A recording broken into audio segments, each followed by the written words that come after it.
इस विषय के अंदर हम आपको बताएंगे कि प्रणाम किसे कहते हैं, प्रणाम कैसे किया जाता है, प्रणाम करने से क्या लाभ है और प्रणाम हमारे भीतर क्या परिवर्तन लाता है, प्रणाम हमारा क्या उत्थान करता है।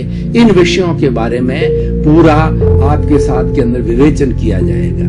सबसे पहले भाई और बहनों, दर्शकगण, श्रोतागण, हम ये विवेचन करना चाहेंगे कि प्रणाम किसे कहते हैं। प्रण प्लस आम। प्रण मन संकल्प, यानी मेरा जो दृढ़ निश्चय है वह मैं आम मने, आम मतलब मैं आपको समर्पित करता हूं। मेरा संकल्प, मेरी अच्छी भावना मैं आपको समर्पित करता हूं। आप मुझे शक्ति दें, जागृति दें। ये प्रणाम का अर्थ होता है समर्पण। और प्रणाम के माध्यम से हम आशीर्वाद प्राप्त करते हैं, हम ऊर्जा प्राप्त करते हैं और हम शुभ कामना प्राप्त करते हैं। प्रणाम कैसे किया जाता है? सबसे पहले प्रणाम देव गुरु धर्म। देव का मतलब ईश्वर। ईश्वर को प्रणाम किया जाता है, गुरु को प्रणाम किया जाता है और धर्म का अर्थ होता है हमारे मंदिर के अंदर विराजमान मूर्तियां, हमारे शास्त्र और सज्जन व्यक्ति जो कि धर्म का प्रचार करते हैं। घर में बड़े बुजुर्ग हैं, वरिष्ठ नागरिक हैं, अपनी उम्र से बड़े हैं, उनको प्रणाम किया जाता है। प्रणाम बड़ों को किया जाता है, छोटों को नहीं किया जाता है। अब प्रणाम करने से होता क्या है? प्रणाम करने से हमारा सबसे बड़ा लाभ होता है, हमारे अहंकार का विसर्जन होता है।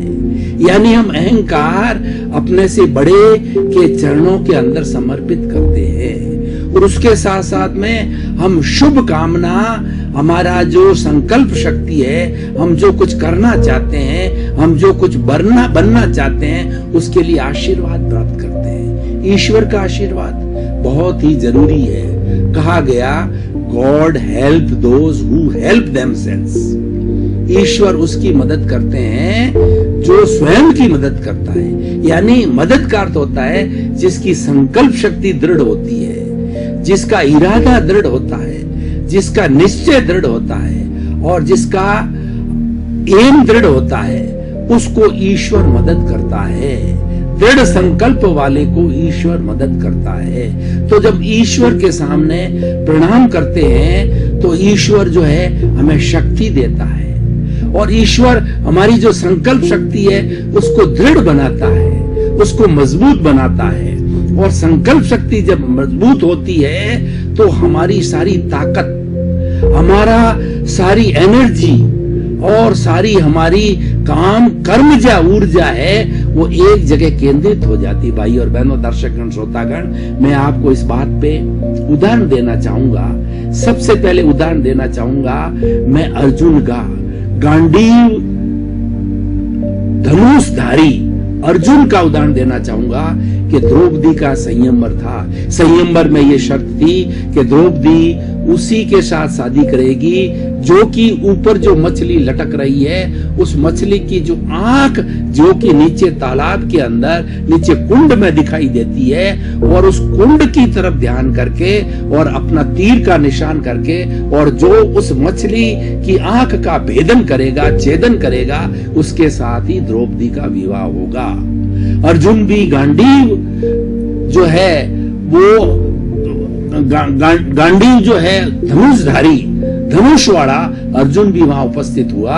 अर्जुन को उस वक्त में पूछा गया कि तुम्हें क्या दिखाई दे रहा है? अर्जुन ने कहा कि मेरा लक्ष्य एक ही है कि मुझे वह मछली की मात्र आंख दिखाई देती है। दूसरा उदाहरण भाई और बहनों, दर्शकगण, मैं आपको देना चाहूंगा कि आपने प्रिज्म का जो है वो प्रिज्म का साथ में कभी एक्सपेरिमेंट किया होगा। प्रिज्म एक त्रिकोणात्मक जो है बिल्कुल श्वेत रंग का क्रिस्टल क्लियर जो एक पिरामिड टाइप होता है, उसको सूरज की रोशनी के अंदर रखा जाता है तो सूरज की रोशनी प्रवाहित होकर के और परावर्तित होकर के वह एक दिशा में जाती है। तीनों तरफ की जो रोशनी एक दिशा में रिजल्टेंट बनके जब जाती है, उस दिशा के अंदर कोई आप कागज का टुकड़ा रख देंगे तो आप देखेंगे वो कागज का टुकड़ा जल जाता है। वो जलता क्यों है कि सूरज की सारी किरणों की कंसंट्रेशन उस पेपर के ऊपर आ गई है, इस कारण से वो जलने लगता है।